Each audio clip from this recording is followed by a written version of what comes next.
a dagger to the heart of Ottawa's playoff hopes. Clean pass for Dale Weise. Moving in, he scores! Now the attack for Flynn, shot, scores! Dale Weise gets the game's first goal. Weise is loose, he shoots, he scores! Dale Weise parked in front on the redirect, tipped it by Bishop, and the Canadians get the opening goal. Fires one towards the goal. That's going to be gloved by Travis Ridgen. Well, this is more like it. This is Slangin' the Biscuit. Here's Travis Ridgen and Dave Wheeler. Ladies and gentlemen, welcome back to the Slingin' the Biscuit podcast. Today's guest, as a part of our summer interview series, he has been probably one of the first ever pros that I got an experience with to understand how good an NHL player is. They call him the Dutch Gretzky. 500 games played in the National League. The pride of Winnipeg, Manitoba. Dale Weise, fourth round pick in 2008, right? Oh, good man. The New York good Rangers. Man. Yeah, there you go. Not bad, eh? Very good. How quickly do those games go by now that you're sitting here? You know, when you're in it, it seems like it took forever. Like 1 month would seem like forever. And now when I look back, I'm like, man, how am I retired? How did I, play 500 games? How did I go through this whole pro career? I still feel so young, and it just flew by. And What a blur. I hate the cliche where the guys always said, like, you got to enjoy the ride. I'm one of those guys telling guys to enjoy the ride now because it really does fly by. Well, I'll say the same thing. Enjoy it with your kids. And I don't think you need anyone telling you that because that goes by pretty quick too now that you're a father of four. It does. It does. Like I get emotional sometimes when I like coaching my 13-year-old son because he's 12, but you kind of you go through these tournaments and you remember I used to, the most core memories for me were like travel tournaments with my dad or my mom, and you're in the hotel. It had nothing to do with hockey. And so I really appreciate the time with my kids now. And you never know when, as they continue to get older and get in AA, you can't coach your kid or whatever it is. You never know how much time you got left. So I appreciate when people say it. I definitely don't take it lightly. And I'm really enjoying that part of it. Well, I'm curious to know, having the experience you've had in the NHL, obviously people are going to look at you when it's like, oh, we've got an NHL out there, when it comes to coaching and whatnot. How do you approach that? Is it stress, pressure, whatever it may be? Because not only are you coaching your kids, you're coaching other kids too, and you come with a little bit of clout. Yeah, yes. I think there's a little bit of pressure. I take a little bit of pressure on my back. I think people expect their kid to be developing, almost at a lot more rapid pace when it's under me. But again, I'll sit there and be like, it's kids hockey, guys. Like, my number one goal here is to make sure your kid leaves at the end of the season and says, man, that was the best season I had. Not, well, I really developed my backhand or I got so much better as a player. Like, that's fine too, and I'm there for that. But I want kids to leave and say, like, wow, that was the most fun I had playing in a year. And I think successfully I'm probably about 99 out of 100 on that one. So that's what I'm going for. At what point in your career did you realize that the business side is a bigger part than the fun is of playing in the league? Great question. Probably 2016 when I signed my 4-year deal. Immediately for me, it was like, okay, I worked so hard. I wanted to get this big deal, and I got this big deal, and I was all excited about it. And you get there, and I was probably healthy scratched 30, 35 times in the first year. And you're looking around, you're like, this team just signed me to a 4-year deal. Like, what is going on here? And I think that was when it really sank into me. It was like, you're just a piece of meat. It doesn't matter, who you are, what your name is. If you're not playing well for me today, or, if you're not living up to the expectations that they have for you, you're just, another piece of meat in the cycle. And I think for me, personally in 2016, that's when it kind of started to turn for me. And I started looking at, okay, this is a business. I totally get it. Remove my emotions from it. And I think mentally, that's when I started looking, okay, what am I going to do when I'm done playing hockey? That's kind of when it sat in around the same time there. Well, I'm glad you brought that up because we've talked to numerous guys about the transition of moving out of hockey, and you've had an easier time than a lot of guys. And I'll ask you the same question I've asked a bunch of them. Do you wish there was more help from the PA when it came to guys transitioning out? Yes, 100%. I think the PA drops the ball on that one. I've said it many times. So does your agents, though, too. There's got to be some responsibility. And you would, it's a weird for me. So I had my agent from the time I was 19 years old. I retired at 32, 33, and the day I stopped sending him checks every month was the day he stopped contacting me. And as sad as that is, I've known this guy half my life, and unfortunately, that's when you realize too that's kind of part of the business side, and it's kind of a sad thing when you look at it like that. But that's kind of the nature of the business too. Okay, another question we ask all the guys is, when you got that first big check, where'd you go? What'd you spend it on? First, like when I signed when I was 20, or from my both. Why not? Yeah, it's a cool feeling for me. So, it's funny. You go from junior when I was in Swift Current, you're making $160 every 2 weeks, and my signing bonus was I got $210,000 when I signed. So you got it in 370 checks each year. So, I was American money at that time. I think the dollar was at 2008, the dollar was 140. So, it was the biggest check I've ever seen at that point in my life. And I was like, I gotta get a car. I want to do this. I want to do that. I ended up getting it was a 2007 Lincoln Mark LT. It was just a beautiful truck. My dad still has it. Nice. Only drives it in the summer for some reason. I don't know why he doesn't drive in the winter. That's a trophy. And I know. And I tell him all the time, I'm like, Dad, just drive it, man. If you need to get another truck, I'll get you one. But that was cool. And then when I signed my 4-year deal, I had a pretty decent sized signing bonus there too, and I ended up paying off my cabin at that point, and that was kind of a cool feeling. I could have did something cooler with it, but that was a smart move. No, now it looks back and you're like, that was pretty cool and pretty smart. That was a smart move at that time. Yeah, Ferrari or something would have been better, but that was fun. How does today Dale Weise in his prime, the best time he was playing, how does he get along in today's NHL? Oh, another good question. I don't know. I watch a lot of the game now, and it's so individual now. And what I mean by that is like every single guy is like, I want to beat you one-on-one. I see it at the minor hockey level, and I see it, every day in the NHL when I watch now. It's like, I got to beat you one-on-one. I got to beat you in one-on-one. Like I don't know where I would have fitted, but I would have loved to have the opportunity because I think, end of my career, even 2018, 2019, the game was starting to go, okay, we need 4 lines. There was you still had a couple of guys slugging it out, but majority of the teams were switching to a 4-line team that could play. And now you see how important it is to have 4. You got to have 4 lines. There's no such thing as enforcers or a 4th line that plays 5 minutes. Like I went to the Rangers Jets game and I watched Matt Rempe play 6 minutes, and I'm just like, what are you doing? Like you just can't win like that. You can't win the playoffs, and so I don't know. I'd be interested to see. I'd love to see a Dale Weise in his prime coming into the league right now. I'd love to see what it was like. Maybe I got to make a comeback.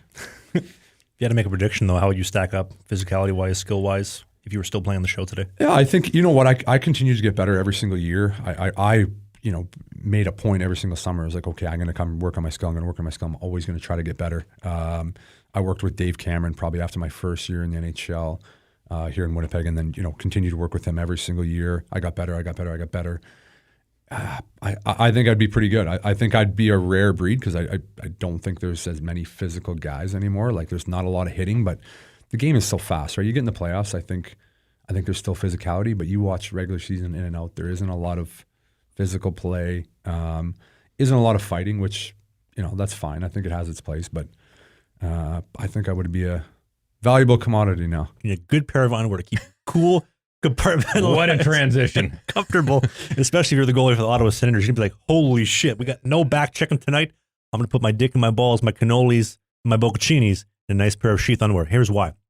They have an incredible dual pouch technology. It's a separated compartment to put all your manly parts where they need to go so they're not touching, sticking to the side of your leg. You don't have to peel it off the side of your leg. It's compartmentalized, it's cool, it's comfortable with the bamboo mesh, and right now, sheath underwear, you go to the link in the video description. Use the code BISCUIT69. We changed it back to the old code, by the way. It's BIZKIT 69. BISCUIT69 will get you 20% off the greatest pair of underwear money has ever bought. And if you're tired of your father being disappointed in you like mine is, get a pair of sheath underwear and he will be proud of you once again. And ladies, there's stuff for you there too, so don't think that you're being shut out on this one. You think that it's hurting the game as far as that lack of physicality, like the hitting, the fighting, the roughness, the toughness? I don't want to be the guy that's like, well, back in my day, it wasn't that long ago, but you've earned that. You can say that. I hate when guys do it, but when I watch the game now, and I think it's great, right? Like the game is as fast as it's ever been, it's as skilled as it's ever been, but there's just no animosity anymore. Like there's nobody's chirping anyone, and I'll say it from minor hockey. There's the competitiveness is kind of gone from the game. It's now it's just an all-star game. It's so skilled, and when I watch the NHL, it's like I want to see some hatred out there, and like, you know, love him or hate him, but you watch the Kachuk brothers, like the whole world was watching that, and like, why? Because it's entertaining. Like, it's different. You don't see it that much anymore. So I'd like to see a little more hatred, a little more guys getting under guys' skin. Like, it's part of the game that I miss. I don't enjoy I shouldn't say that. I enjoy watching the game. I think it's so skilled now, but I want to watch some games where there's some rivalry and some guys going at it. Did you find there was a difference? I mean, you had the I think it's fortunate to be able to play on a handful of different teams, but when you were playing for 06 teams in comparison to maybe some of these newer teams, was there a difference in culture in the locker room? I was very fortunate to be on some really, really good teams that had amazing culture. You know, I came into the league in Vancouver a year after they went to the Stanley Cup final. We won the President's Trophy my first year. That core group of players, you know, like Manny Malhotra, Luongo, Sammy Salo, Kessler, Bieksa, Burroughs, like Alex Edler was a younger guy, but he was pretty big in the league. Like, I was so fortunate and almost couldn't understand how good that culture was for making everybody feel a part of the team. Like, you know, I joke around with some guys last weekend. Vancouver, we'd get on the road, we'd go play a game. Maybe we fly somewhere, we get in there at 12 o'clock. We get to the hotel, maybe practice next day. Sedins would be the guys leading the charge, being like, "Hey, boys, go get changed. Everybody on the bus in 15 minutes." Whole team would go out together, go have some drinks. We have some fun. Like, I would get on other teams where it's like everybody's like whispering to their one buddy, like, "Where are we going for dinner?" Like, and it was just so cliquey. Like Philly, to me, it was, you know, I went from Chicago in 2015. Again, another incredible culture. Like, you see why they won just by the people that they had there. And I went to Philly, and I was, you know, talking to my dad, talking to my brother. Within weeks, I was like, man, no wonder this team hasn't won. You could just feel the difference. You could feel the culture.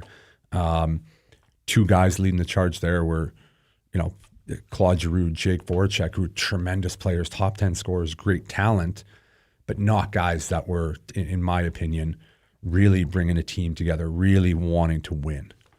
Sound like they're missing like a real leader. Yeah, to you know, like they were great players, those two, and tremendous to watch. But kind of the guys that, like, you know, you're in a 6-1 game, you're winning 6-1. He's got 4 points. Coach shows the fourth line out on the power play with 2 minutes left, and he's looking at the coach like, "Come on," like just one of those guys. Like, you just create such a toxic environment when you do stuff like that. Like, that would never have been the case on Chicago or Vancouver, and you know, we had good teams in Montreal. Like, everybody wanted everybody to win, and it's you could feel the difference right away. You feel almost like you have like a team where teams within the teams. Everybody's pulling on like 4 separate ropes versus just one. You mean? Yeah. Like that was Philly when I got there too, and it was a disaster from day one, and you could see they're still in the turmoil. This is, you know, almost 10 years later now, where it's just they haven't figured it out, and I don't know what the answer is for them, but. You just gotta. I mean, it starts at the top, right? Like, and I'm not talking management or that. Like, I'm talking on your team. Like, your captain, your head guys that are pulling the charge. They set the tone, and that they kind of steer your team. It makes such a big difference. I'm curious to know about the time in Montreal. Like, when you sign with the CH, there's an expectation that comes with that. Oh yeah, absolutely. For me, I grew up the biggest Montreal Canadiens fan. So when I got traded there, it was kind of like a nice restart for me. It was. You know, I broke in the league in Vancouver. Torts comes over. You know, that's a story for another day. But, no, that's a story for today. That's a story we can get to. But, you know, he comes over. It wasn't working out for me. I went over to Montreal, and I don't know. It was just it was like the excitement was back in my game. Like, going to the rink every day was exciting. It was just such a different feel from Vancouver, which was, you know, both Canadian cities. It should have the same vibe. But to me, yeah, you can't beat Montreal. The fans, you can be driving in your car and people going crazy on the road, or like it's just another level there. You talked about Torts. Now, there's a situation where I feel like that was the old guard who was still trying to shove a round peg into a square hole, right? Yeah. And what happened this past season in Philly, I think, you know, it kind of speaks to what you're saying, where they were still trying to go with that old school mentality, and you dealt with them not once but twice. Yeah. And this is a crazy story. So I had him in New York when I was coming up. Tom Rennie was there for my first 2 years when I was in the minors. I really liked Tom, a lot of respect for him. And then Torts comes in, and it's not that we didn't get along, but I remember going in. This might have been my 3rd pro season. I had a really good year, my 2nd year pro. I think I had almost 30 goals. I was probably the top scoring guy 25 and under in the American Hockey League, got 130 PIMs. Like I was ready for the NHL at that point. I let him know that too when he was cutting me. I was like, man, I should be on your team. And he loved it too. Like I could tell he was excited. I was like, I'm better than this guy, better than this guy, better than this guy. And he's like, well, you didn't fight. And I'm sitting there like, okay, I didn't fight, but I probably had a point a game in 5 exhibition games. I had 3 goals. Like I had 30 goals last year as a 21-year-old in the American Hockey League and 140 PIMs. Like I can fight. I fight. There's no like, I was trying to show you I can play. I'm trying to make the team. And he's like, well, you didn't fight. I was like, okay. And there's that old school mentality, right? You know, and that was 2009, 2010, whatever it was. You know, let's fast forward to Vancouver. And I said it to the media before he got hired because I thought, absolutely, there's no way he's coming on this team. So Vigneault gets fired, and I'm getting calls from the media like, well, there's John Tortorella's, rumored to be getting the job in Vancouver. And I literally said it. Stupid. I was young, 22, 23 years old. I said, no way. I said, he's not a fit for this team. Like I said, the guys I just mentioned on Vancouver, older team, kind of like controlled the locker room, that they just wouldn't fly with a guy like that. Like I knew it. Yeah, you were kind of right. I wish the GM would have asked me. Like I would have saved his job. Like, you know, Mike Gillis should have came up and said, you know, you had him. Give me some feedback on him. But no, brought him in. Absolute disaster. He was playing the Sedins and Kessler like 27 minutes a night. Sedins are on the penalty kill, blocking shots. Like it was just a disaster from day one. And I called it. Didn't work then, buried the team. I don't think he made it out of a year in Vancouver. And it just keeps getting recycled. And whoever he went to Columbus, whatever, they had a little bit of success. And then, you know, they got to bring him into Philly. They got to get someone harder. It was like, I was so blown away they brought him into Philly. I played with Daniel Briere in Montreal. And Michel Therrien was like, you know, a very hard-nosed, demanding. And Briere hated him as a player. And now as management, you're bringing in a coach like that to your players. It didn't make sense to me. I was kind of shocked that he did it, but again, I'm not shocked that he's out the door. And it's like, I think John Tortorella's, I really enjoy him as a guy, like away from the rink. I think he's a great person. I'd love to have beers and like, I totally respect him, but it just doesn't work. It doesn't work. And there's no, like, he can't be somewhere longer than a year or two. It just runs thin. Well, I find it fascinating how, and I'm just starting to make the connection now, how you talk about how today's NHL is very individual. It's less of a team mentality. And it's almost that perspective from what I've noticed, where a coach now doesn't go in and blanket coach. He's coaching each individual guy because they all have different personalities and they all get motivated in different ways. Yeah. And it almost seems to be like the way I'm coaching you in the locker room is the same way you're playing out on the ice. And you can't, like, you know, you talk about blanket coaching. That's literally how every coach did it up until about 4 or 5 years ago.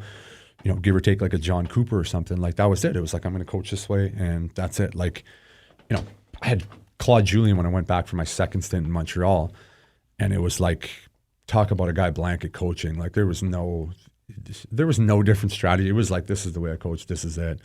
The guy wouldn't even call lines when we were in Montreal. Like, be sitting on the bench wondering who's going. And like we had too many men penalties every second game. And it was like, I think I said it on Spit and Chicklets and like everyone was kind of laughing about it, but I was like, it's true. He literally would not call the lines. And it's like, you know, you look at the guys that are having success. I look at a guy like John Cooper and I would have loved to play with this guy, play for him, sorry. And you just hear the players talk about him. You know, it's not a lie. Like you can see when you're listening to players talk, you're like, yeah, he really doesn't like his coach. He's just, you know, putting on a front in front of everybody. When you see guys talk about John Cooper, it's like, you know, you can't fake that. You see the like behind the scenes stuff when at the Four Nations, like it was just so good. So like, especially now, I don't want to say kids are getting softer now or the younger guys that are coming in. They're different. It's different. You got to approach it different. You got to take in, you know, nowadays, 20-year-old comes in, he doesn't like you as a coach. He's like, they're getting rid of the coach before they're getting rid of him. Like he's picking where they're playing. It's just such a different reality now where guys call the shot a lot more. So it's interesting. It's interesting to see where it goes. Do you feel like, and we've had this trend on the show a few times, but how the NHL seems to be afraid of letting their players have a personality. Like they want eyes on the game and they want to showcase all of this talent and these people, but at the same time they're like, but be this person when you're being an ambassador. Yeah, you couldn't be more right. I always thought it was interesting. You know, everybody sees the memes and they're making fun of guys like, you know, we got to go hard for 60 minutes and just hockey players talking. It's just, some guys now are still so bad, but the NHL doesn't want personalities. Like you hit the nail on the head there. Like I've always thought, wow, we got some funny guys, but the culture of hockey, you know, if a guy went out and said what he really thought or did something crazy and it's changing now, but when I was playing, you know, if you would have said something, maybe offside or a little bit like borderline, you'd go into the room and then the older guys would be all over you and you'd never say it again. And now that culture's changing a little bit where guys have a little bit of personality. Guys are on social media. They're dressing different. They're doing some different things, which is great. I think it's awesome. Like, I've said it, like, hockey players are the most fascinating people in the world, and there's so many different personalities in the dressing room, and you never get to see 3/4 of them. You see some of these guys, and I played with a ton of hilarious guys, and you watch them do interviews, and they're just boring as all hell. You're like, who is this guy talking? I don't know who that guy is. Like, that is not how you are all the time. Like, show some emotion. You like,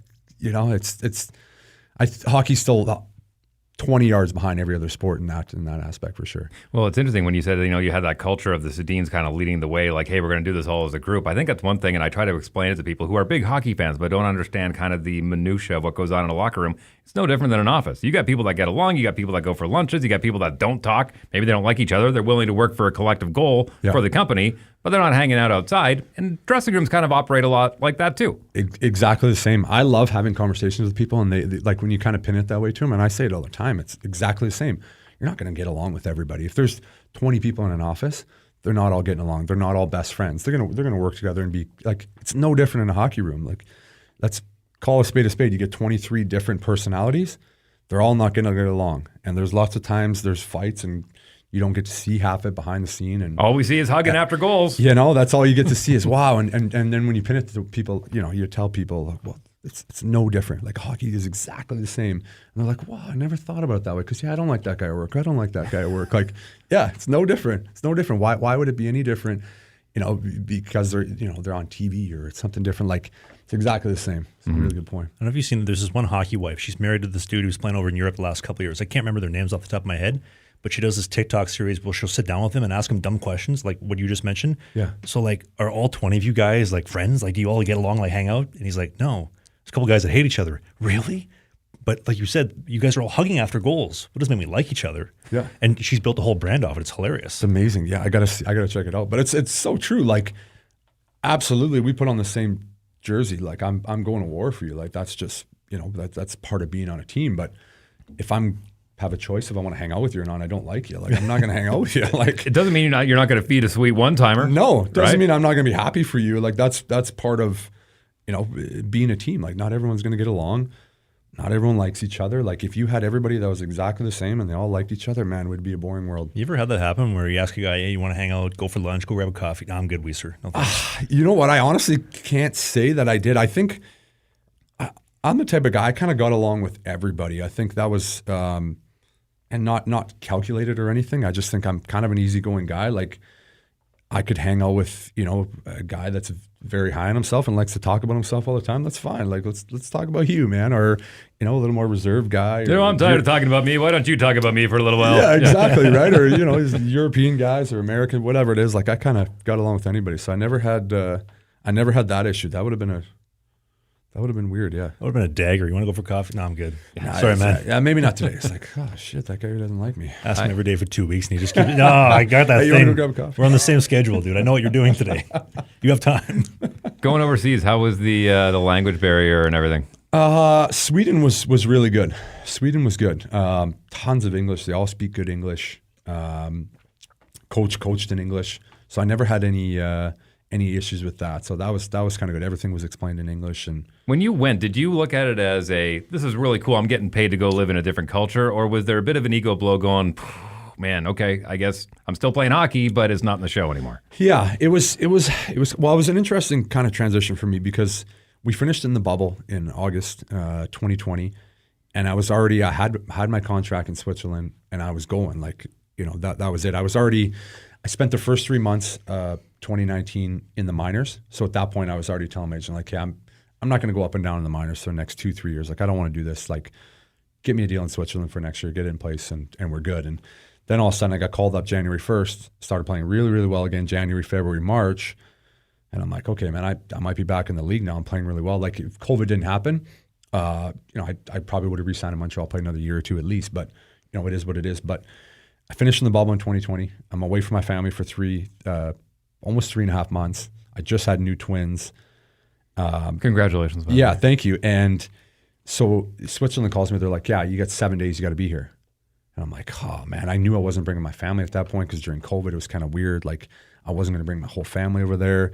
There was issues like, are guys going to get paid? Are we going to go play half the season and not get paid? It was like at that point in my life financially, I didn't need the money. I didn't need to go do it. I wanted to play. But I decided against it. I was like, no, I can't come in 7 days. Got to go home. I want to be with my family for a couple weeks. So like, hey, deal's off the table then. And I was like, okay, whatever. That's fine. And so I sat out, that fall. The season didn't start till January. So I missed a whole year. And I was like, kind of I was like, am I retired? Am I not going to play? And I still had a little bit in the stomach. I was like, I want to go play a little bit. I was like, okay, so let's go try it out. And then I went to Sweden. I knew in my gut I was probably done. And I probably should have listened to myself. And I went there. I played 4 exhibition games, sprained my MCL. That's a story for another day too, where like I'm driving around Sweden trying to get my own x-rays and MRIs, and it was just a nightmare. I want to hear this. Yeah, it was like, well, okay, so I've never done it before. Like the worst injury I had in the NHL, like I broke my fingers. Maybe that, like I was fairly lucky to be as healthy as I was. And so I knew right away there was something going on my knee. And I'm playing the shift, boom, something happens, and I'm okay. I can't move my leg. Like I know something's going on my knee here. So I get on the bench and I'm telling the trainer, I was like, something's wrong with my knee. Like I got to get this checked out. It's like, okay, we'll go in the room. So we get in the room. The doctor, I've never met the doctor before, just exhibition and stuff, and start of the season. He starts moving my leg around. Like I was like in excruciating pain. I was like, no, that doesn't feel. He's like, do you want to give it a try? And I was like, what do you mean give it a try? He said, well, do you want to go back out? I was like, no, I can't go back out. And then the GM comes down and they're talking in Swedish, and I could tell he's kind of looking at me like he thinks I'm faking or something. And then he asked me, do you want to give it a try? I was like, no, I don't want to give it a try. Like there's something wrong. Like this is either my ACL or my MCL has got something seriously going on here. And I was like, okay, then take your gear off. So I'm sitting there, the game finishes and everything. I was like asking the trainer, I was like, okay, like when are we getting this looked at? He said, well, I don't know. I'm not sure. So like I'm going home. I'm like, okay, tomorrow I'm going to get an MRI or something, like used to the NHL lifestyle, Come back to the rink. I got my crutches right the next day, like getting in my car. I'm crutching back in. I'm like, so we getting this looked at? He's like, well, let me just feel around a little bit.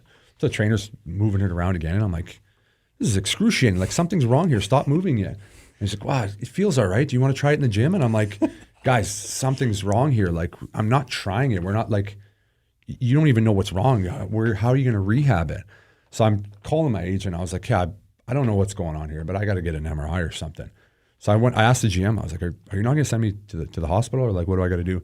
He's like, well, that's, it's not really what we do. And I'm like, what do you mean it's not? At this point, I'm like, man, should I just get on the plane and go home? Like, what am I doing? They're supposed to have great healthcare over there. The healthcare was great when I took myself. So, I'm asking guys around that league that I knew, and I ended up driving about an hour away to Malmo, and like a really good doctor there, and I saw him, and sure enough, yeah, sprained MCL. So then it just kind of got worse from there. Like nobody was rehabbing my knee. Nobody really knew what to do, how to rehab it, nothing. And I've never done it before, so I didn't really have any idea myself. So it came back way too quick.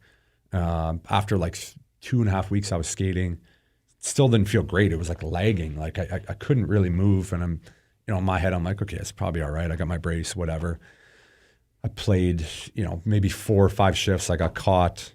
A guy came right through my knee again because I just got stuck and I couldn't move. And at that point, I knew I did it again. So this time they took it a little more serious. They called the ambulance. Like I'm in the ambulance going like 2 hours to this hospital. Saw the exact same doctor that I saw, and he's like, "You want to try it?" he was like, you clearly you did it again, or it just hasn't healed one bit. And it was like, yeah, no shit. So I was like, okay. I told the GM, I was like, I'm going to go home for a couple weeks here. I got to go see some real doctors that know what they're doing. I came home and saw the Jets doctor, Pete McDonald and stuff. And same guy that did my wife's knee. He's great. He's amazing. Yeah. He's great. Yeah. So at least I had an answer. Then I knew what was going on. And then at that point, I probably should have stayed home. I shouldn't even have went back. I ended up going back. This is in Oskarshamn? Yeah. I went back, played like maybe 10 more games, and pulled the plug. I was like, heart wasn't in it. And I kind of knew that from the start. And it wasn't so much an ego thing. It was like I still wanted to play a little bit, but it was like, what am I doing? Like my family's not here. I was barely playing. Like I didn't feel healthy. I wasn't great. It was just a bad experience that way. And no disrespect to the Swedish league. I think it's a good league, but again, you're coming from the NHL. Anything's kind of a step down. I'm glad you brought it up, and I'll preface this by saying being away from your family is never easy, and I've had to do it for months at a time, and I hated it. And it's a balance between, I'm doing what I love, and I'm also providing for my family, but I love my family, and I want to be with my family, and they're fun too. And I'm curious to know how you were able to navigate that. But the biggest question is, after you were done, it's like, okay, I'm home now. That's different. That's really different. Huge. Yeah, that's something we can dive into for sure. So when I finished in August 2020, and I ended up selling my house in Winnipeg because I thought I was taking the whole family to Switzerland. We kind of had this all prepped. Sold my house, came back from the bubble. We moved out to the lake just past Lac de Bonnie here, and it was kind of cool. Lee River? Bird River, yeah, just past yeah. Lee River. So it was kind of like, it was exciting, right? I've never been in Winnipeg, September, October, got to do Halloween and all. I've never got to do any of those things with my family and my dad and my brother and all this. Like, it was so cool. So it was kind of like exciting for that point. But then you go like, September, October, November, and I was still thinking like, am I going to play? What's going to kind of happen? So I had kind of a brief look of what retirement looked like, and I wasn't crazy about it. Just being at home at the lake, doing nothing all day, sitting there all day, just wasn't really for me. So then I think that's what kind of pushed me to want to go play. And then you're away from your family. Like you said, it's the worst, like, tug of war on your heart, where you're like, okay, I'm providing and I'm doing this for my family, but like, I'm not even there. Like, I'm missing my twins. They're a year old. I'm missing my kids going to school. Like, what am I providing? Like, that's kind of the tug on your heartstrings, where you're like, okay, I'm providing, but I'm also missing these core minutes. Like, nothing can replace that. Like, financially, nothing. Like, that's kind of where I pulled the plug, where it's like, okay, let me be home so I can be there for all those moments, and I'm with my kids every day, and I'll find something else to do and kind of go from there. So it was good to get a brief look into retirement. Then I went back to play. But then when you did, fully pull the plug, I came home. It's like, I know I'm not playing again. That was kind of a difficult adjustment for sure. How was it on your wife? I mean, that's your biggest support system. Big time. And my wife's great. She's a saint. But, you go from, during the season when you're playing hockey, it's like, okay, I go to the rink. I get up, I go to the rink right away. I'm there at 9 to 2 o'clock every day. I come home, I hang out with the kids. If it's not a game night, then it's fine. But if it's a game day, I go to the rink 9 to about 1. I'm home. I nap for 2 hours. I go to the rink. I come home at 12. I don't even see her when I'm home. That's a week. Then you go on the road. So I don't see her for another week. So it's like, now I'm there 24/7 all the time. It is like a huge adjustment. And for us, it was difficult. Like, you just start bickering and arguing about nothing. And then as a player too, right? When you don't really, like, I was doing other things, but I wasn't really busy. So it was difficult. Like, we were butting heads a lot for the first, I would say, probably year. I think so. Yeah, it was difficult. Was it a conscious moment where you sat down and you said, okay, we got to figure this out? Or was it you just kind of moved along with it? Yeah, it was kind of fluid. It was fluid for us. Like, we would have the conversations, and like, we're like, yeah, this is just a terrible situation. Like, I love you to death, and I'm all in this, but it's like, I can't be around you all day long. I got to do something. Like, I got to feel like I have some purpose. And I think we're much better just because it was our whole relationship to that point. So we had to get used to being around each other a lot more. Which is very difficult. You find out very quickly if you like each other. It's easy to like each other when you don't see each other. Like, you can be makes married. the heart grow fonder, man. Of course, and I truly believe that. So you got to find out. You do find out how much you really love each other, how much you don't when you spend that much time together. We were talking before you came in. We had a high net worth estate lawyer come in maybe like a month ago, and he was saying how when it comes to professional athletes, specifically guys in the show, within 365 days. 70% on the female side pull the pin. Mm-hmm. So the fact that you've made it past that is really a testament to your relationship. Huge.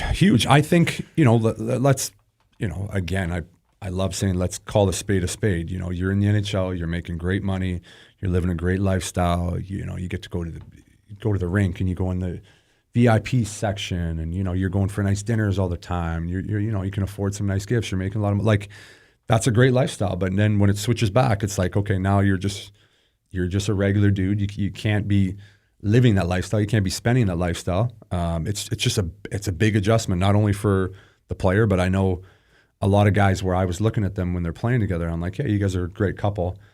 I was like, but when you ain't raking in that kind of money, I was like, there's gonna be some cracks there, and sure enough, it happens. Like 70%, I'm not surprised at all. And I think, when you get down that road, either you're making a decision, okay, this is our new lifestyle, you got to get used to it, or we're finished. Like that's kind of, and I guess, you look at the stats, people pull the plug pretty quick. That's tough. How did Lauren deal with that though? Because like you mentioned, the cash, the lifestyle, the nice dinners and everything, and now I'm sure that's hard on her as well. So like, what did she do to kind of help contribute to your guys' success? Yeah, she, again, I got to give it credit to her. She's different from a lot of other girls too. Like, we were always in it as a team, right? Like, we came up together in the first couple years in the league, and we started to make more, but our lifestyle never really changed as I made more. And even now, we're pretty low key. Like I said, we moved a family of 6 into a 1,500 square foot cabin for 4 years, and we loved it. And we've moved back in the city now and get a little more space where I can spread out a little bit in our house. But she's always been there to support me, and even through those hard times was never like, oh, I want this, or I want to live this life. Like, it was just never about that. She was always just whatever I was going through, whatever I needed, she was there for me. And yeah, she's a good one. So she's great. It's got to make it a lot easier though. Going through all these hardships through the game, like you mentioned, it's a business. It's hard, it's frustrating, and then there's your woman. You come home to, it's okay, everything's gonna be fine. I would assume. Huge. That's a great point. I think. I know for me personally, like your wife, your girlfriend, whoever's along for the ride is as much a part of it, is probably the biggest factor. Like if you have, and for me it was, I never had that stress. Like when we were younger, we had, my oldest in Vancouver. There was points when Torch was there and I was like, we might like this might be my last year in the league. Like I might be done. And she was like, yeah, whatever. I was like, we might have to go to Russia next year. We might be in the middle of nowhere. Like, and she was always like, yeah, whatever. Like you do whatever you need to do. Like I'm along for the ride. So it just never changed. So it's huge. It's huge. Cause I know a lot of guys that I saw where it was like, no, I'm not going to go to Russia or with their woman. Oh yeah. Or she's telling the guy, well, I'm not going to play in Winnipeg. I'm not playing in Winnipeg. I'll play in LA. I'll play in New York. I'll play in Dallas. Like it is like, let's be honest. There's lots of people that are like that. Without names, obviously, but are there any examples that come to mind in your experience where you witnessed it and you're like, why are you putting up with that? Like, why is she treating you this way? Like, why is she doing this? I don't want to say any names, but there's a lot of, I would say more so Europeans. Like the European women or the players? Both. Was more so, demanding where they would play and where they want to play, and they don't want to do this and don't want to play there. And, you're watching guys constantly coming back on the road and hands are full of Chanel and Louis Vuitton. Like, it's like, holy smokes, what's going on here? How's that going to last? And then you see them now and things are not good. So yeah, there's quite a few of those. I'm curious to know if you had any holy shit moments when you're on the ice, like, oh my God, there's Ovechkin, or oh my God, did you have any of those moments when you were first getting into the league? I think the coolest thing for me, so I got drafted at 19. I never went to a training camp before that. I didn't get any invites or anything. So I got drafted, boom, I went to the Rangers right away. And the coolest thing for me was like, I'm sitting there and Marcus Naslin's right beside me. That was kind of the coolest thing for me. Like, growing up, like in Vancouver, he was amazing. I loved Marcus Naslin. I wasn't the big Canucks fan at that point, but you got a guy like that. Chris Drury was on the other side. It was like my line mates. The first day was like Marcus Naslin, Chris Drury. I was like, that was a holy shit moment for me. I was like, okay, yeah, I'm nervous now. Like this is wild. It's just, I don't care who you are. When you get there and you see guys that you vitalized or whatever, there's absolutely no possible way that you can't be nervous around them. And you're like, wow, do I actually belong here? Like, this is crazy. And then you start to play a little bit and realize you do belong. But, like, you got to talk yourself into it for the first little bit. I still remember stories like another Winnipegger, Lee Gorin, asking Mario Lemieux for a stick and right before a face-off, Moments like that I think, the average fan realizes that, once you're in your league, it's like, okay, you're accepted. It's like, no, there's still those moments where we're little kids. Oh, yeah. I think every guy grows up a fan, right? So you get there and you just got to be like, the Ovechkin, the Crosby thing for sure. There was, I could name 15 guys who were going on the league. You're like, oh, that's cool. Oh, that's cool. Oh, that's cool. Like, Vancouver, my first game we opened up against, Crosby and Malkin, and it was cool, really cool.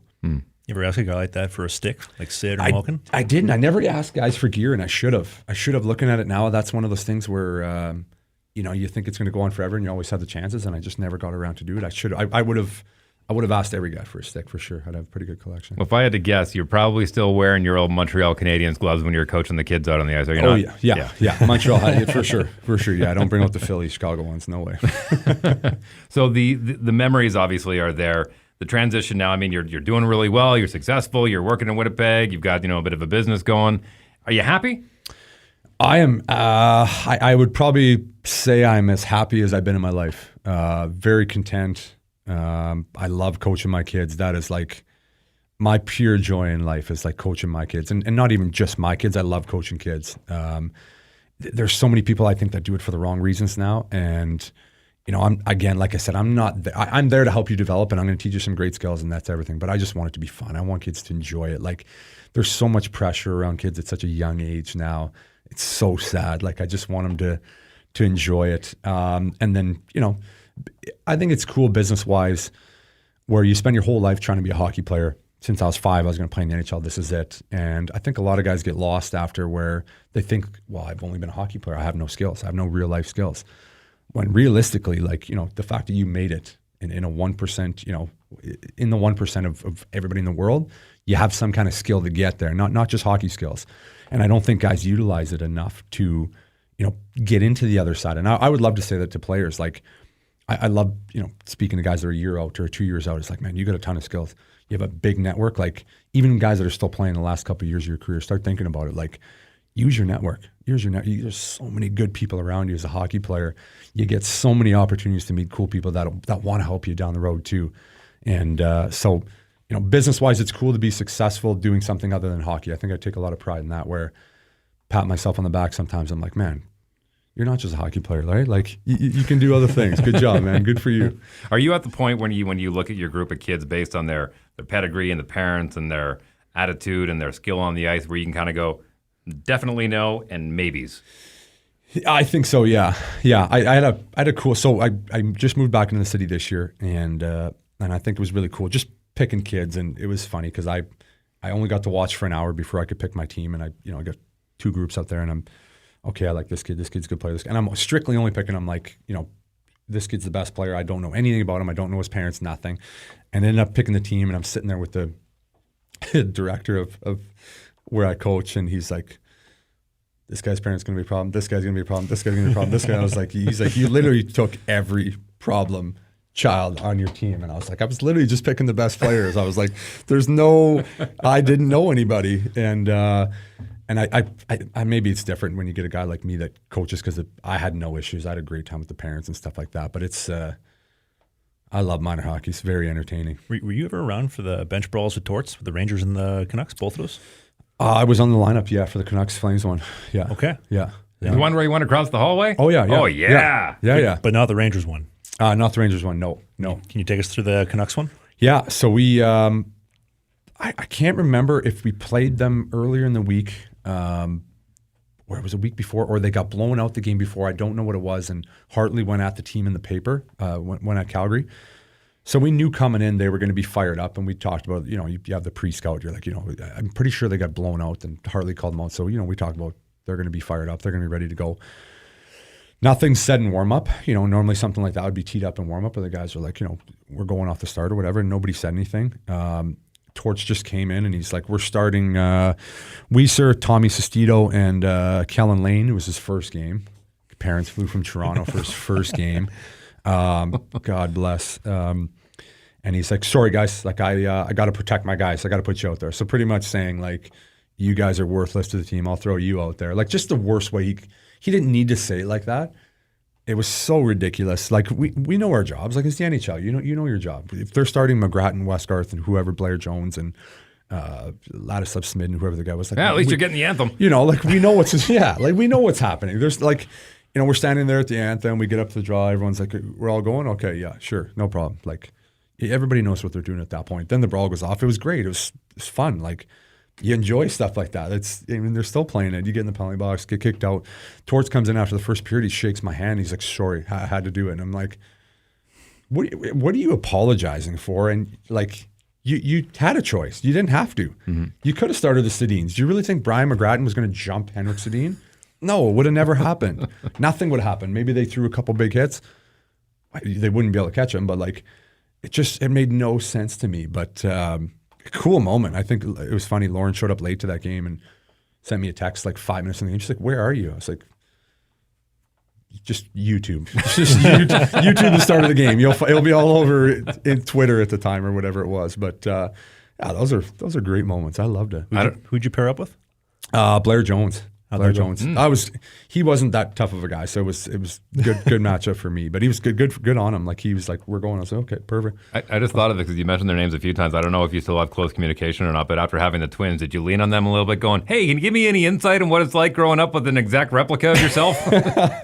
They were, I tell this to everybody. I wasn't a Canucks fan growing up. I didn't watch a lot of their games. Going there, I got so much respect for those two. They're just the nicest people. So good at creating a culture of making everyone feel a part of it. There's no surprise why they were so good for so long, and they worked their ass off. Off ice, they would kill everybody in the conditioning tests. On ice in practice, work their ass off. And they made it. A guy like me who, when I was there my first year, I was on the fourth line. I was playing like 5 minutes a night. Those guys made me feel like I was a superstar. They're such good people, and they're amazing. I loved being around them, seeing how professional they were, and they took a beating too. I don't think if you watch enough of the games, you got a chance to see those guys took a beating and never complained. Like very, very little would you see them yapping at the ref. They just played, and I've never seen. When I get asked who's the best players that you played with, and Kane, Panarin, Giroux, Voracek, Taves, all these guys, the Sedin brothers to me were the most dominant guys that I saw. They made it look rather effortless too. Effortless. And they were not the greatest skaters. I was always surprised in practice how they could do these things and not be moving. I'm like, I'm on you 4 times, but you put it through me 4 times. I'm like, I'm keep catching you and you're still making plays. So they were incredible. Is that why they brought you into Vancouver though? Because I remember they took that beating in the Cup final against Boston. Yeah, so it was weird, right? I remember watching Vancouver go to the final, and I'm watching their fourth line, and no disrespect to the guys that were there, but I was like, I was in the minors at the time. I was like, man, I should be on this team. They need a guy that can play. Excuse me. And so I got cut by Torts, and then I got picked up on waivers, and then I came in right away, and it was like, as soon as I got there, it was pegged in the media. It's like, well, now we got a tough guy. I was like, I would consider myself a tough player. I wouldn't consider myself a heavyweight. I wouldn't consider myself an enforcer. That wasn't me at all. But it was I was thrust into this role where I knew what they wanted, and I was going to do whatever I had to do to stay there. I was like, this is my first chance I'm in the NHL, right? They picked me up on waivers. I think you got to stay for 30 days minimum when you get picked up on waivers, whatever the rule was at the time. But I knew, I'm there. I'm in the NHL. I got my foot in the door now. So I was fighting a ton. Like I said, the year before, that would have been my third year in the minors. I probably had 20 goals in 35 games, 40 points. I was scoring. I was never a fourth line fighter, but I did what I had to do to get my foot in the door, and it worked. Some good stats there too.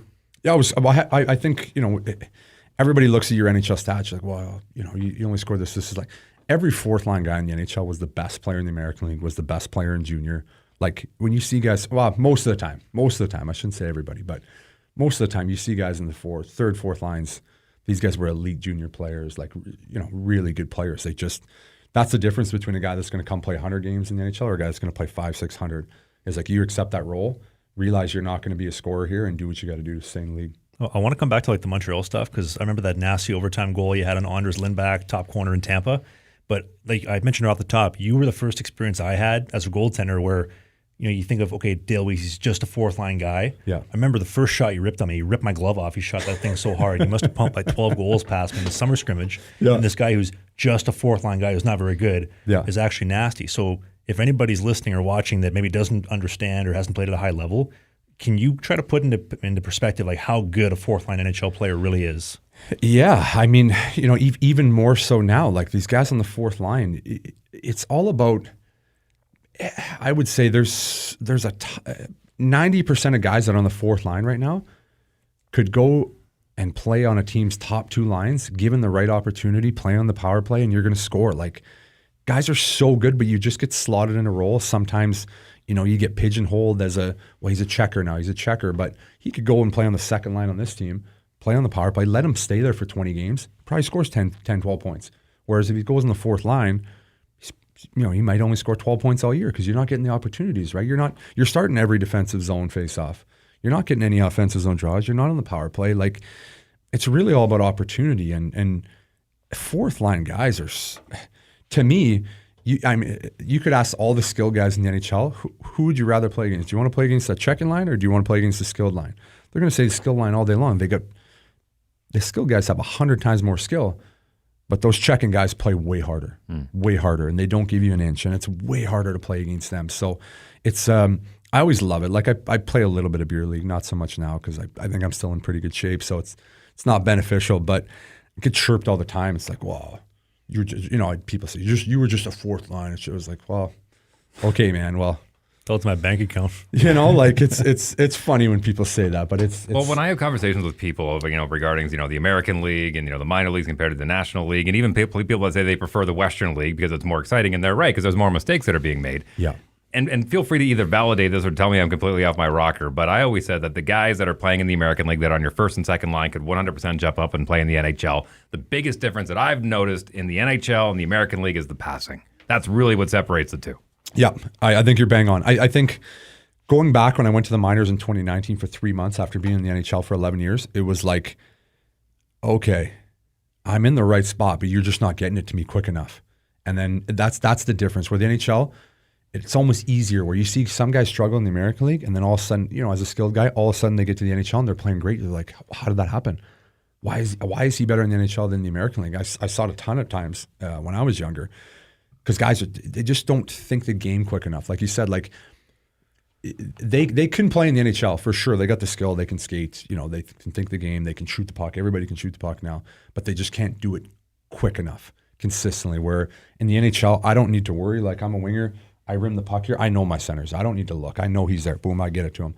Where the American League, I get the puck, and he's 10 feet this way, or he's when I throw it there and it's a turnover, it's like, well, that was a shitty play. It's like, well, no, that guy should have been in the right spot. And I think that's a really good point that you make. Is that's the biggest. Like you go watch the American League, you're like, man, this is fast. This is the same speed as the NHL, but the game just can't move fast enough because the guys can't make the decisions quick enough. And you just talk about playing junior. I love watching junior hockey now, like you said, because there's so many mistakes.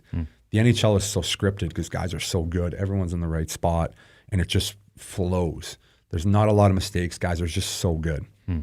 It's kind of impressive to watch. Like just as a goaltender watching goaltenders, I see like these guys don't make any mistakes at all, and I'm sure like the players are the same way.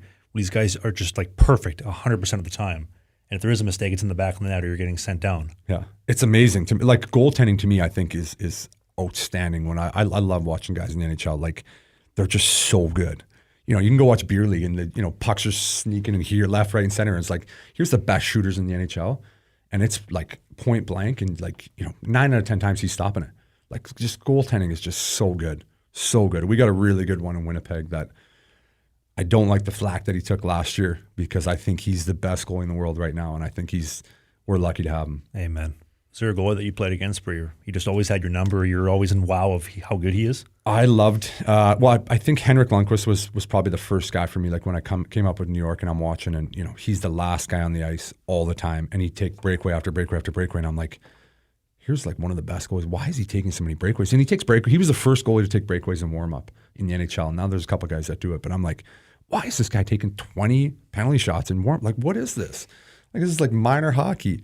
And he was just outstanding. And he was so deep in his net. And I remember the first couple times, like I didn't want to hit him in the head. I was like, you're so nervous as it is. I'm just like floating it in his glove. And he got mad at me after like one time I just I shot it hard, but I just made sure I put it in his glove. And he's like, shoot it harder. I was like, okay, so the next one I shot a little harder. And he's like, harder, shoot it. And I'm like, okay, so this one I'm coming in. I just blasted a slapper right by him. I felt so good about myself. But he was one of those guys. Carey Price, another one. Roberto Longo. Like I was really lucky to play really with blessed. Some outstanding goaltenders that their work ethic, was the reason they were that good. But just to watch some of the best guys in the world just making it look so easy. And Carey Price, he would frustrate so many guys in practice, but you just couldn't score. And he wouldn't let you. Like there's times where he's not looking. And sometimes you just want to shoot it in an empty net. And he would like get his stick and stop, and I'd get so mad. I was like, man, just let me score once. And he just he would not give up a goal. Like he's battling 5-6 rebounds. This guy's coming. He's trying to stop that one. Like just outstanding. Outstanding. If you had to pick one goalie who the best one you played with was, is that Carey Price? Carey Price would be the pick, yeah. Lundqvist was great. Luongo was great. But Carey Price I've never felt like an aura in a dressing room that every single night he was in the net, it was like, man, I don't care who we're playing. Our team's not great, but we're probably going to win. Well, you were there for his Hart Trophy season, right? Or no? Which year was his Hart? When he won, 14, he 15, won a cup. I think? Was it 14, 15? Yeah, you're right. Yeah. Was there something different that year versus the other years where he just turned it on, kind of like Hellebuck right now? No, yeah, Dale Weise on his team. That was probably it. No. I just think Montreal, and then I don't want to. I think Winnipeg's got a good team this year, but those years that we were high up in the standings, we weren't a great team. He was just so good, and he was the difference every night. He was so consistent, and he's one of the guys I felt bad for to never have a chance to win because he was so good, and the teams were not good enough. Like it was a 2021 where he takes him to the Stanley Cup final. They're like, you just knew they had a chance to win every night. They had no business beating any of these teams, and he was just you're getting one goal maybe, and it's got to be bouncing off 7 guys and going in. That's the only way you're going to score on him. And it was just he had that aura about him where you knew like, oh, we turn the puck over here. It doesn't matter. You're not scoring. You do whatever you want. You're not scoring. Like, as a fan of him being literally the best goalie of the last decade, did it feel like somebody who knew him and saw him day in, day out, to a degree, maybe this sounds a bit harsh, but they wasted his best years? Well, for sure. No, I feel the same way. That's why I feel bad. I feel bad for him because those years, he was so good, you just needed a couple pieces and you had a chance. And he was, oh man, he's just, to me, I've never seen, and again, humble superstars, the Sedins and guys like that, but this guy would just never point the finger. Never point the finger. It was always like, yeah, I should have been better. It was like, we got outshot 47-15. Like, what do you mean you should have been better? Like, he would always, like behind closed doors, never pointed a finger, ever. And I was blown away. Like, sometimes I almost wanted him to be like, start calling guys out, man. Everybody knows it. You would say it and nobody would be offended. Like, you need some more run support or we got to do more for you. Like, say it. And he would never once. No palms up? Never staring down his D-man like the Henrik Lundqvist. That drove me nuts. Price would never do that. Couple more questions and we'll let you get out of here because we know you're a busy guy. But if Dale Weise grows up in a different area of Canada, like say a Toronto or a Vancouver or something, and I'm leading you, I'm kind of leading the witness here a little bit because I think there's something really special about the hockey culture in Winnipeg, and you played with some great guys growing up too. Is Dale Weise a different hockey player if he grows up playing minor hockey somewhere else? I think absolutely, 100%. And you talk about that era, and I talk about it all the time. It was like, Cam Barker, Nigel Dawes, Dustin Boyd, Colton Orr, like Ryan Garbett, like from like 82 to like 90 in Winnipeg. 1982 birthdays to 1990, just to clarify that. All those guys are working out with Rich Bird too. All with Rich Bird. Bird. It was all, and I tell guys this all the time. It was like we had all the best players in an 8-year span, all working out and pushing together. Mm-hmm. Everybody, like we had Stones were still young then too. Like we had so many good guys all together. But now this guy's over here and this guy does his own thing over here, and it's sad because like you need that internal. I remember Tyler Arneson, another guy, Dustin Penner, like. There were so many good players, all the same. I remember chasing those guys up the hill. I was like, man, I want to be that guy. Mm-hmm. And I'm like, I want to be that guy. I want to be exactly like running pushing stairs at each Canadians. other. Yeah. It's Canadians. Then he switched up the road there. Going to now the garbage hill. And it's like flipping tires and pushing sleds. Like we were all together. Like if I didn't grow up in that, I didn't have that atmosphere. I don't know. I don't know if I make it to where I was in all honesty. Like I had there's another really good, I was actually talking about this in my daughter's spring team here. There was a really good young hockey player, lived on my street. His name was Joe Barnes. And he was a second overall pick in the Western League. Ended up being a third round NHL pick. Never played in the NHL. But I remember when I was like 11, 12, I looked up to him like crazy. You know, he's a second overall Bantam pick, and I'd watch him. Barnes, you would remember him from Wally's World, no? No. You would have been Was there. the pizza guy? No. not But Stevie? he would have been. I thought you would have seen him. But either way, I remember when I was 11 or 12, I'm watching him in the rain doing plyometrics on the street, sprinting, like pouring rain outside. The guy's sprinting, he's working out, and like just being raised in that environment is definitely what set the tone for me. Wow. Is there a guy growing up where you're like, I want to be that guy? That was my idol growing up. We had the Jets. You know, they left when I was 7 there, so like Keith Kachuk was my guy for the Jets. I just loved it. My dad kind of like, you know, we both kind of liked him. He's rugged. He could score. He kind of do. That was kind of like from a young age I tried to emulate. Where you know I'm going to be a tough player, hard to play against, but I can score. I can do everything, and that was kind of my guy. I'm trying to think of other guys, and then he would have been my guy growing up. He was pretty awesome. Not a bad pick too. Married a Winnipeg gal too. I Yeah. took her back down to Florida, I think. Really? Yeah, Winnipeg. I didn't- Cheryl, Cheyenne, I think. I didn't know that. Yeah, That's news Nice. to me. true story. Nice. Interesting. I like it. Yeah, they were talking about it on. I can't remember what show it was. Matthew, he was talking about that. Yeah. about their mom being from Winnipeg. But yeah, I didn't 204 know. It's born and raised. amazing. There you go. Not bad, eh? Beautiful. She's probably like, get me out of here, please. I'm begging. Let's go to Phoenix. I'm happy about it. And even Saskatoon, even Regina. Last one I got for you, though. I don't want to put words in your mouth, but would you say the highlight of your career is that nasty overtime winner snapping over Anders Lindback against Tampa, 2014? I think so. If I think of like the really like high end moments that I will never forget, that one to me, you know, I scored a hat trick after, which was kind of cool. I don't think anybody, you know, would have believed I could have scored a hat trick in the NHL. Like that was kind of a cool moment. The following year after that one in the playoffs, I scored the tire with 3 minutes left against Ottawa, and then I scored the OT winner, which was cool at that. But the first one to me, you know, I just got brought over to Montreal at the deadline. It's my first, you know, playoff game with Montreal to score the OT winner. You know, who knows if I don't score that goal, like we end up losing that game, maybe I'm out of the lineup next game. You don't even know. And it just kind of, you know, took off from there. So it's one of those moments I'll never forget. Can you put me in your shoes for a second just to feel that? Like you're game one in Tampa, overtime, you get the puck from so-and-so. Well, do you even see it from a first point of view anymore? Or you've seen the highlights so many times, you're seeing it like the way everyone else does. That's a good point. I'm almost seeing it more that way. But I just remember the moments leading up to it where we weren't playing a lot in the third period. It was me, Danny Briere, and Michael Bourneval. And we weren't playing a lot. And Danny B's like, just be ready. We're gonna get the winner here. We're gonna get the winner. I'm sitting there like, are you kidding me, Danny? Like, I know you might get the winner. I might not even get on the ice here. And he's like, just stay ready. Worry about your next shift. I was like, okay. Sat there for 4 or 5 minutes. We didn't get out there early in overtime. And then, you know, we had one shift. We had a really good shift. We were all buzzing everywhere. He's like, I'm telling you, we're gonna get the winner. We're gonna get the winner. Boom, we get out the next shift. Puck rims around. And I couldn't believe how open I was. Like, I'm sitting there and I'm like, you know, my eyes are getting big. I'm like, holy smokes, this is going to come right to me. The goalie can't even see it. And sure enough, boom, puck, he wins the battle, gives it to me. And I can't miss from there. It's 5 feet away. But it was just the coolest moment. And I don't think I slept for like 2 minutes that night. I was so amped up. Went back to the hotel. We got there at like, you know, because we were the underdogs in the series too, for us to get a big win like that in game one and then end up, you know, sweeping them and going from there. But that was that's one of those ones you never forget. I can feel the moment. Like I can close my eyes and I can feel exactly where it was. You mentioned Ottawa too. You chased the Hamburglar and then got the OT winner on Anderson, right? Yep.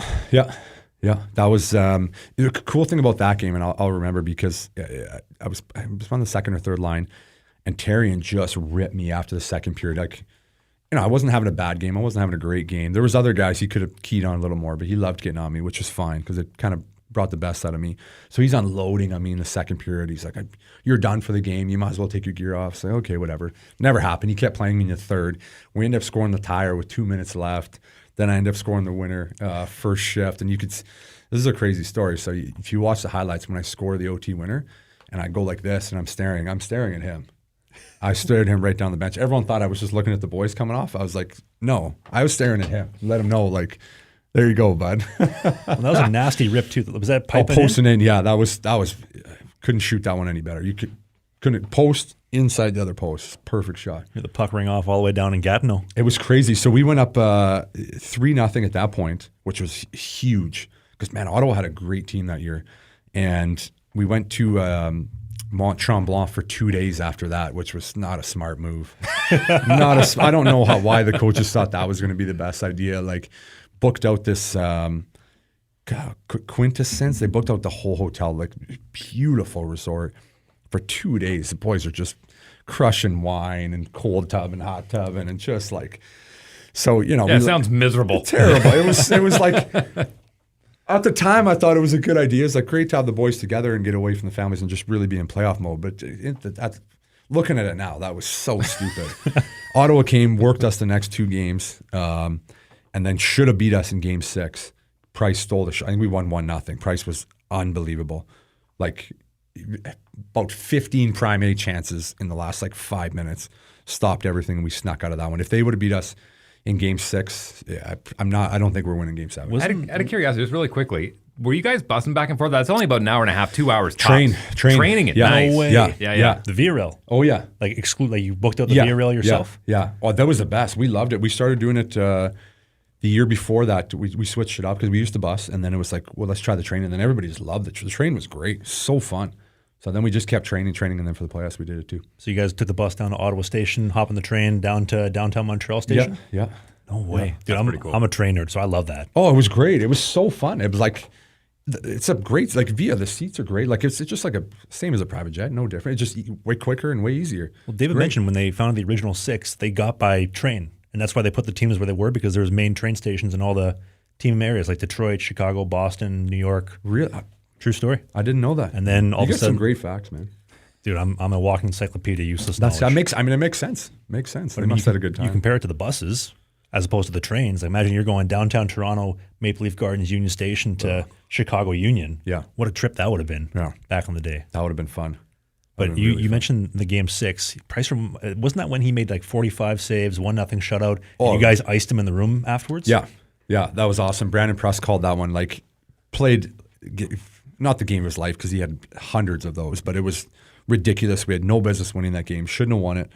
And everyone gets in. Everyone knows. Like, we'd be nowhere without him. And everyone's like, "Hey, we got to ice him." Pricey comes in. Don't even look at him. It was cool that they had the cameras in to catch it because it's such a cool moment.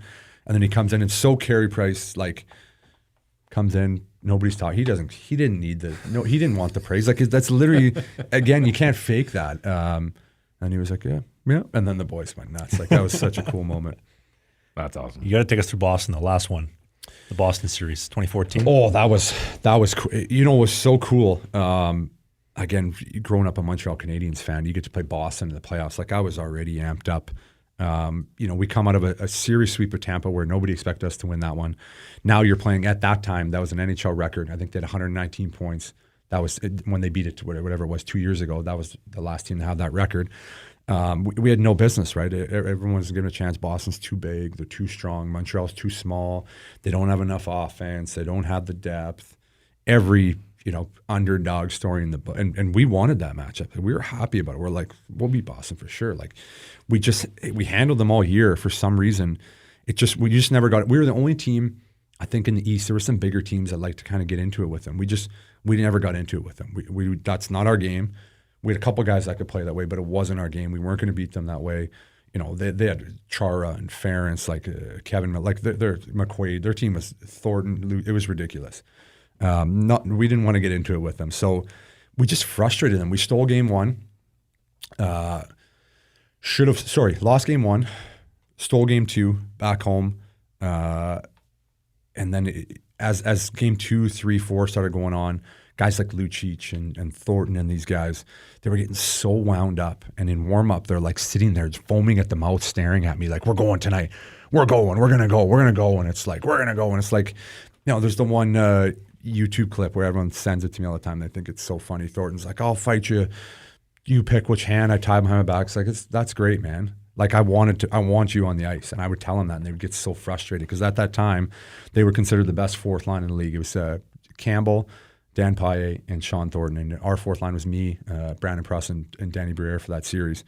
And we just worked them. They got to the point where they couldn't play them against us. Like, they were barely playing because we were just working them all the time, and I just loved it. You could just see they're getting so angry, and we're not feeding into it. We're not fighting. In warm-up, I'm just standing there laughing at them. And I'm laughing. I'm looking at them, smiling. They were just foaming at the mouth. And I'm hitting everything, too, like every single time, but I'm not fighting them. So they're getting so mad. And then we had the back and forth with Lucic a couple times, and then I flexed on him there. I just thought it was weird because he's on the bench. Him and Jerome McGinley flexing on guys. Like, then I did it back to him, and he just lost it. And then, me being a fourth, I had 2 goals, 2 assists in the series. I had more points than Lucic. I had more points than probably any of their forwards in the series, outside of Krejci and Bergeron probably. But, not only was I not giving them what they wanted to fight, I wouldn't give it to them. I'm hitting everything. I'm outscoring them, and it was just – and then obviously you see the handshake line when things just melted down for him, and probably a moment he wants back, but he's not getting that one back. What did he say to you in the handshake line? Yeah, I could see in the line, like, it's just unwritten rule in hockey, you handshake. Like, good series, it's over, man. Like, that's part of the game. And I see him getting real aggressive with everybody. I was like, "Ooh, where's this going to go?" I'm like getting ready here. I was like, this might be the first fight in a playoff handshake line ever. And he comes, and I'm ready to say, like, good series, man. And he grabs my hand, he's shaking, and he's like, next year I'm going to kill you. I'm going to get you. I'm going to get you next year. You're done. And then, like, behind me was, like, Alexei Emelin, who was in his head, too. And he tells him the same thing. And I'm just like, what? Is this 9-year-old hockey? Like, I could not believe the guy did it. And then, obviously, after in the media, he got all blown up about it and was all choked. So, cool moment in history. That's almost a better feeling knowing that you got the upper hand than scoring an OT winner. It was such a cool moment that I just had so many of them so worked up, because that's the best thing about rivalry in a series, right? You got 7 games, and after 7 games with this guy, he's just hitting you every time. I finish every check. Even if it's on Chara, I'm not moving him. I'm hitting you every time. By game 5 and 6, guys are whacking, taking penalties because they're frustrated at that point. Like this guy just will not stop. He will not stop, and that was the most fun I had playing hockey, that playoff run in my career, for sure. You say anything back to him in the handshake line, or just shake your head? No, I was taken back. I couldn't even believe I was ready to say, hey, good series, man. Like, I was so taken back. Well, you're a real estate investor now, so you know how valuable that real estate space is, right? Rent-free, baby. I'm still living, yeah. No rent control over here. Yeah, infinite return in that guy's brain, for sure. You got anything else, Dave? Give him a wrap. Dude, thank you so much for coming down. Dale Weise, legend from the Montreal Canadiens, New York Rangers, Vancouver Canucks, Philadelphia Flyers, Chicago Blackhawks, Oskarshamn in the SHL, middle of Sweden. Beautiful spot. I've been there as well, by the way. Beautiful. Second-time guest. He was actually one of the first ever guests that we had with me and Patch ever doing the show, so it's good to see you almost 5 years later now, my Absolutely. friend. Thanks for having me, guys. This was excellent. I'm always open to come back. I got lots more stories. Also, don't tell me. But you're doing a landscape business now, too. If anybody wants to reach out in the Winnipeg area for landscaping or for... Where do they find you? Yes, we are 3 Seasons Landscaping. I've been in business for 43 years. We design, build, maintain. We do it all. We're a one-stop shop. We make it easy for you. It's not the one guy in his truck. We're a full-blown operation. We do work all over the city on the outskirts. If it's a good project, you can reach out to us. Instagram. Residential and commercial. Only residential. Okay. Only residential. We're working on the expansion of the commercial side, but only residential for right now. So be sure to hit us up. 3 Seasons. And where do they find you personally if they want to reach out? Yeah, I'm on social media. You find me on Instagram. Weise Dale. You put my name in, it probably pops up as the first one. So anybody can reach out to me. I'm pretty active on there. I respond to everybody. I don't ice anyone on there. So feel free to reach out. Respond to my messages. So Always. I've told you. I respond to everybody. Well, congratulations not only on the hockey career, man, but I think the bigger congrats is the successful family that you have and those 4 beautiful children and that great wife. So God love you, man. You're doing it right. Thanks, man. I appreciate that. I would say, when people ask, what are you most proud of in your life? It'd definitely be my wife and my kids. So That's I beautiful, appreciate man. that. That's awesome. Well, everybody, thank you very much for watching Sling the Biscuit. We do new episodes every single Sunday at 11 a.m. Eastern, 10 in the Prairies, 9 in the foothills of Calgary, 8 in the Pacific Northwest. I'm Travis Ridgen. That's Dave Wheeler. That's Dale Weise. Geez, tongue twister there. Tongue twister. Thanks for watching. We'll see you next week.